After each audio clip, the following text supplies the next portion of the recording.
नमस्कार। आज के ऑनलाइन क्लासेज में एक बार फिर से स्वागत है। चलिए, तो हम आज आपको कक्षा 11वीं भौतिक विज्ञान का अध्याय मात्रक मापन अर्थात यूनिट मेजरमेंट से परिचय कराते हैं। मात्रक मापन क्या होता है? मात्रक मापन को जानने से पहले हम चलिए कुछ चीज़ों को जान लेते हैं।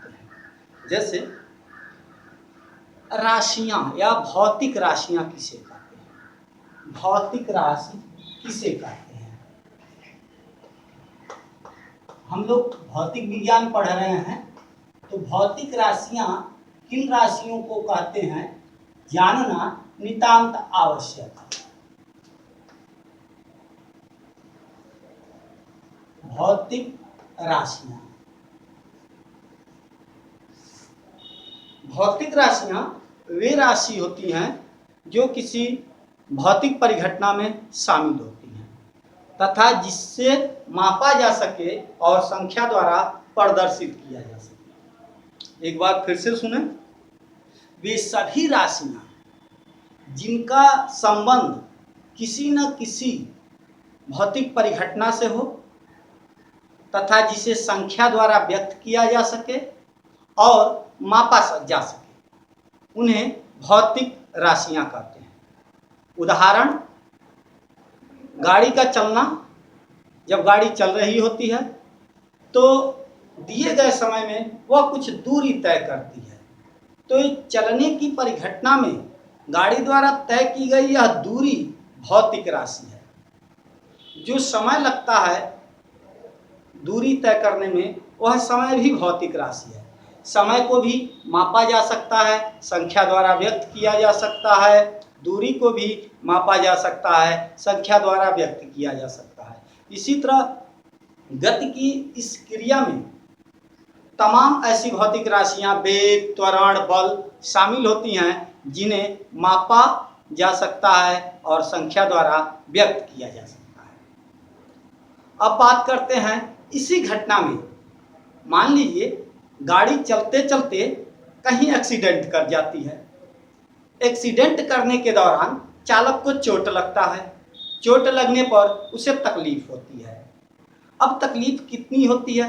तकलीफ को न तो संख्या द्वारा व्यक्त किया जा सकता है और न ही मापा जा सकता है। तो जो तकलीफ हो रही है, जो दर्द हो रहा है, वह भौतिक राशि नहीं है। भौतिक घटना में शामिल है परंतु मापा नहीं जा सकता, तो वह भौतिक राशि नहीं है। तो भौतिक राशियों को अब बात आती है कि मापा कैसे जाता है, यानी किसी भौतिक राशि को मापन कैसे किया जाता है। तो भौतिक राशि का मापन एक प्रक्रिया है या ऐसी प्रक्रिया है जिसमें उस राशि को दिए गए मानक से तुलना कराते हैं। जैसे कि गाड़ी चल रही है तो कुछ समय में वह जो दूरी तय करती है, उस दूरी को कैसे मापेंगे? तो उसको मापने के लिए हम किसी मानक का प्रयोग करेंगे, स्टैंडर्ड का प्रयोग करेंगे। अगर पुराने समय की बात करें तो लोग हाथ, बलिष्ठा, अंगुल, पग इत्यादि का इस्तेमाल करते थे दूरी मापने के लिए। लेकिन यह मानक भौतिक विज्ञान में स्टैंडर्ड आदर्श मानक नहीं कहलाते हैं। मानक वे होते हैं जो सर्वसुलभ हों, यादृच्छिक रूप से लिए गए हों, निश्चित हों, आधारभूत हों, सर्वमान्य हों, सार्वभौमिक हों, उन्हें ही मानक कहेंगे। तो मापन क्या है? भौतिक राशियों को मापते हैं तो मापन क्या है? मापन तो किसी भी भौतिक राशि को मापने से तात्पर्य है किसी दिए गए मानक से तुलना कराना। एग्जाम्पल, यह लंबाई है, दूरी है, तो इसको कैसे मापेंगे? अगर पुराने समय की बात करें तो उंगुल से मापते थे। इसको मानक मान लेते थे कि यह अंगुल है। कितने अंगुल है? यह 4, 8, 12, 16, 17 अंगुल है।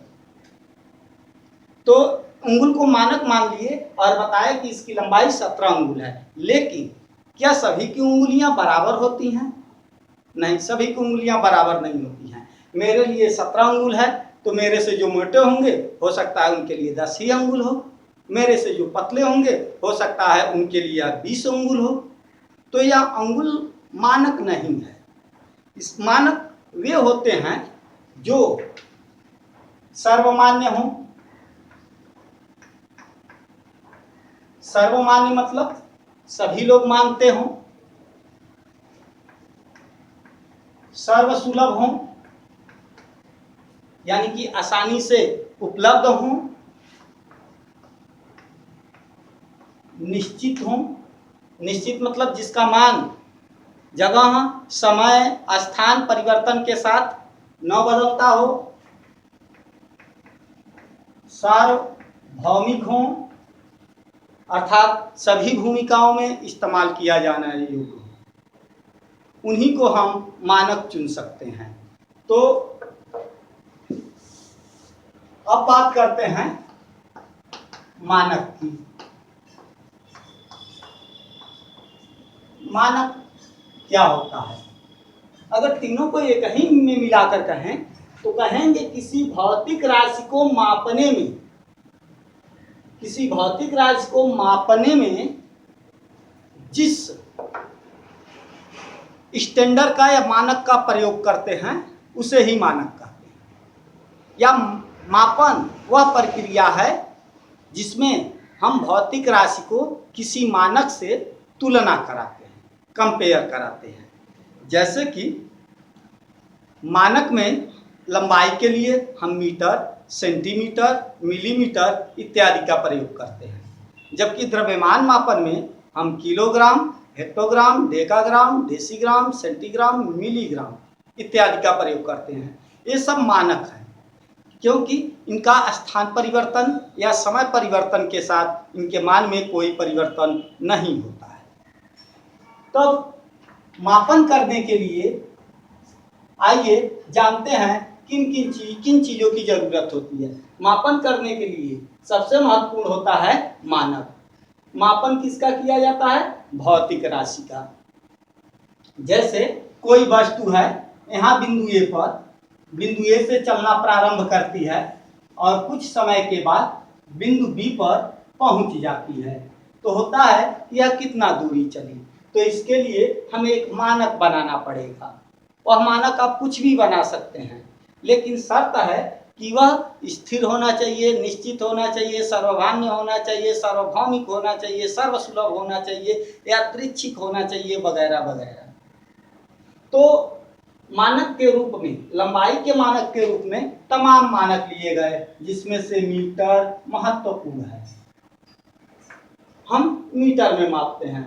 अब आते हैं, किसी को कहा गया कि इसको मापिए, तो उसने मानक प्रयोग किया मीटर का। मान लीजिए उसने मापा 1 मीटर, 2 मीटर, 3 मीटर। दूसरा व्यक्ति आया, उसने मापा सेमी में, तो उस क्या मापेगा? 1 मीटर 100 सेमी, दूसरे मीटर 200 सेमी, तीसरे मीटर में 300 सेमी।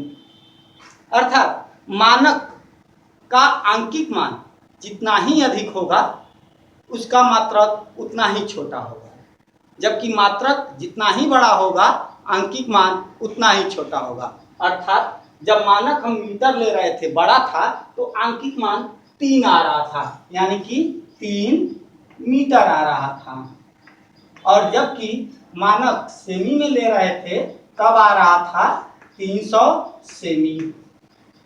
दोनों लंबाई मापने के मानक हैं, एक मीटर है और एक सेमी है। मीटर बड़ा और सेमी छोटा मानक है, लेकिन इनके आंकिक मान एक ही भौतिक राशि को माप रहे हैं, तो आंकिक मान मीटर का कम आ रहा है जबकि सेंटीमीटर का अधिक आ रहा है। तो चलिए, आपने अभी तक 3 चीजों के बारे में जाना, भौतिक राशि, मापन और मानक। एक बार और इसको रिवीजन कर लेते हैं। भौतिक राशि किसे कहते हैं? किसी भौतिक परिघटना में शामिल वे राशियां जिन्हें मापा जा सके और संख्या द्वारा व्यक्त किया जा सके, उन्हें भौतिक राशि कहते हैं। अब आते हैं भौतिक राशि का मापन किसे कहते हैं। मापन वह प्रक्रिया है जिसमें किसी भौतिक राशि को किसी दिए गए मानक से तुलना कराते हैं। अब आते हैं मानक क्या होता है। मानक यादृच्छिक सार्वभौम रूप से मौलिक रूप से माना गया रहता है और इसका मान निश्चित होता है।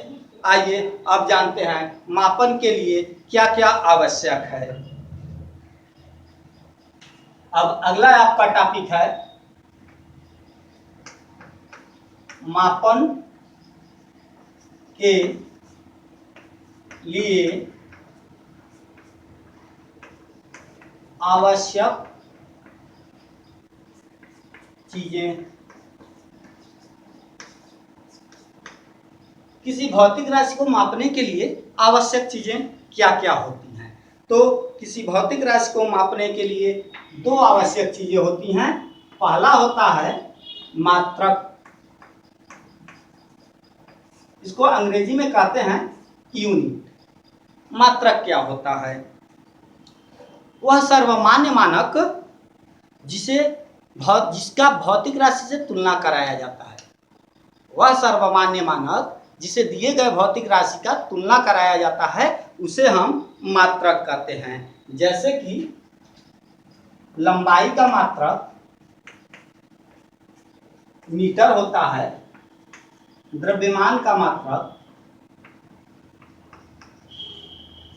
किग्रा होता है, ताप का मात्रक सेल्सियस होता है,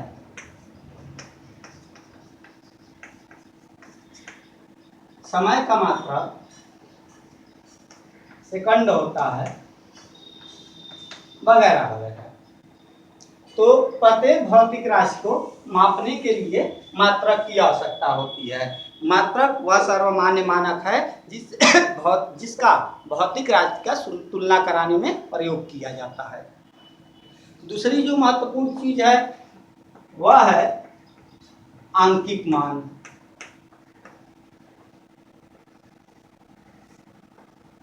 आंकिक मान यानी कि न्यूमेरिकल वैल्यू। न्यूमेरिकल वैल्यू क्या होता है? किसी भौतिक राशि के परिमाण मैग्नीट्यूड को जो प्रदर्शित करता है उसे उसका आंकिक मान कहते हैं। एग्जाम्पल, जैसे कि यह दो बिंदुओं के बीच की दूरी है ए बी। इन दो बिंदुओं के बीच की दूरी को मापने के लिए हमें दो चीज चाहिए, एक मात्रक चाहिए। तो मात्रक आप कोई इस्तेमाल कर लीजिए। दूरी है तो आप मीटर सेंटीमीटर किसी का प्रयोग कर सकते हैं। मान लीजिए हमने मीटर का प्रयोग किया और ये दूरी जो भौतिक राशि है इसमें पता किया कि मीटर कितने बार शामिल है, यानी कि तुलना कराया।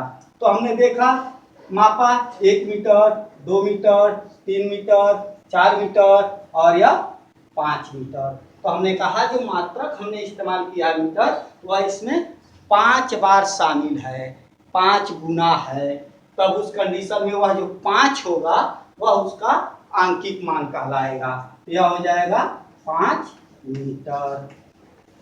तो हमने इस भौतिक राशि दूरी को मापा और पाया कि यह 5 मीटर है। तो इसमें यह जो मीटर है यह मात्रक है और यह जो 5 है वह भौतिक राशि का अंकित मान है। अब सपोज कीजिए कोई अन्य लड़का आया और उसने सेमी को मात्रक माना, यानी सेमी को मात्रक बनाया और कहा कि हम सेमी में मापेंगे। तो मापेगा, कहेगा 1 सेमी, 2 सेमी, 3 सेमी। 1 मीटर पे आएगा 100 सेमी होगा, 2 मीटर 200 सेमी, 3 मीटर 300 सेमी, 4 मीटर 400 सेमी, 5 मीटर 500 सेमी। तो ये कहेगा कि 500 सेमी है। तो जब मात्रक बदल देते हैं, मीटर से हम सेमी मीटर पे जाते हैं तो आंकिक मान भी 5 से बदलकर 500 पर हो जाता है। तो यहाँ ध्यान देने की चीज यह है कि मात्रक जब बदलता है तो आंकिक मान भी बदलता है और इसमें उल्टा अनुपात होता है, यानी व्युत्क्रमानुपात होता है। मात्रक छोटा होता है तो आंकिक मान और बड़ा हो जाता है। तो इस मात्रक और आंकिक मान में व्युत्क्रमानुपात होता है, यानी व्युत्क्रमानुपाती अनुपात होता है।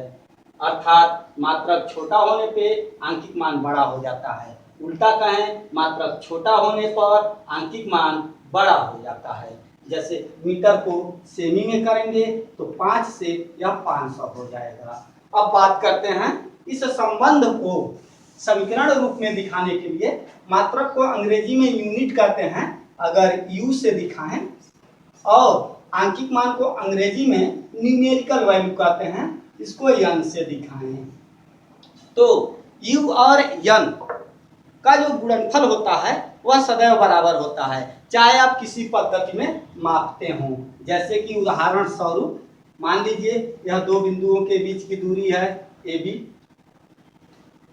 हमने यू का मतलब मात्रक पहले इस्तेमाल किया 1, यानी पहले हमने मात्रक इस्तेमाल किया मीटर, और मापा पाया 1 2 3 मीटर पाया हमने। तो न्यूमेरिकल मान जो हो गया n1 बराबर 3। अब एक दूसरा व्यक्ति आया, उसने अपना जो मात्रक है यूनिट है, उसने दूसरा यूनिट प्रयोग किया, कौन सा, सेमी, और उसने पाया कि आंकिक मान जो दूसरे का आंकिक मान है वह आ रहा है 300। तो इस प्रकार से आंकिक मान तब बढ़ता है जब मात्रक का मान कम होता है। मात्रक का मान जब बड़ा हो जाएगा तो आंकिक मान छोटा हो जाएगा। इस संबंध को हम ऐसे दिखाते हैं, कहते हैं u1 n1 equal to u2 n2। यानी एक पद्धति के मात्रक को दूसरे पद्धति के मात्रक में बदलने पर आंकिक मान में भी उसी तरह परिवर्तन हो जाता है। जैसे कि 3 मीटर बराबर 300 सेंटीमीटर। अब इस संबंध का आप एक भौतिक राशि के मात्रक को दूसरे उसी भौतिक राशि के दूसरे मात्रक में बदलने में हम प्रयोग लाते हैं। कैसे, चलिए उसको देखते हैं। जैसे कि आपको कोई कह है 10 मीटर को सेमी में बदलो, सेमी में बदलिए, तो आपको सेमी में बदलना है। तो आंकिक मान पहले कितना है, n1 10 है, और मात्रक कितना है u1 पहले मीटर है, और उसके बाद किस मात्रक में बदलना है, दूसरा सेमी में बदलना है। तो पूछ रहा है कितना सेमी होगा, यानी n2 बताना है आपको कितना होगा। तो आइए, अभी हमने एक संबंध बताया था कि u1 equal to n2 u2। तो आपको n2 ज्ञात करना है, तो पक्षांतर कर लें तो n2 और u2 को इधर लाएंगे तो बट्टे हो जाएगा। तो इसको ऐसे लिख लें n1 u1 अपान u2। अब इसके बाद से यहाँ पे मान रखेंगे, n1 का मान कितना है 10, n2 का मान n1 का मान जो है आपका 10 है, u1 का मान कितना है मीटर, बट्टे u2 का मान कितना है सेमी। अब आपको n2 ज्ञात करना है, तो इसको किस में बदलना है, मीटर में सेमी में पूछ रहा है कितने सेमी होगा, सेमी में बदलिए। तो इस मीटर को भी सेमी में ही लाना पड़ेगा। तो आगे देखते हैं 10 मीटर, तो 1 मीटर 10 गुणे या मीटर 1 मीटर है, तो इसका मतलब 100 सेमी बट्टे सेमी। अब सेमी और सेमी कैंसिल हो जाएगा, बराबर आपका कितना होगा 1000। तो यह हो गया आपका यहाँ 1000, यानी कि n2 का मान आंकिक मान यहाँ जो आएगा वह 1000 हो जाएगा, अर्थात 10 मीटर में 1000 सेमी होता है। तो चलिए हम लोग पढ़ रहे हैं मात्रक एवं मापन। तो इस मात्रक मापन में जो महत्वपूर्ण चीज है वह है मानक। मानक ही बदल करके मात्रक हो जाता है। मानक मानने के लिए कुछ चीजें आवश्यक होती हैं। आप किसी भी चीज को मानक नहीं बना सकते हैं। मानक मानने के लिए मानक कैसा होना चाहिए? पहला, स्पष्ट रूप से परिभाषित होना चाहिए, यानी कि उसका परिभाषा स्पष्ट होना चाहिए कि मानक किसको मान रहे हैं। सुगमता से उपलब्ध होना चाहिए, यानी आसानी से हर जगह मौजूद हो, मिल जाए। दूसरा और तीसरा है उसका आकार सुविधाजनक होना चाहिए, यानी साइज सुविधाजनक होना चाहिए। जैसे कि छोटी लंबाई नापना हो तो हम सेमी का प्रयोग करेंगे, लेकिन दो शहरों की दूरी मापना हो तो हम किलोमीटर का प्रयोग करेंगे। अब दो शहरों की दूरी मापने के लिए सेमी का प्रयोग करना आकार में उचित नहीं है, इसका इस्तेमाल नहीं करेंगे। ठीक है, तो आज हम लोग पढ़े भौतिक राशि, मापन, मानक और मापन के लिए आवश्यक चीजें। तो अगले वीडियो में इसी को आगे और बढ़ाएंगे। तब तक के लिए नमस्कार, धन्यवाद।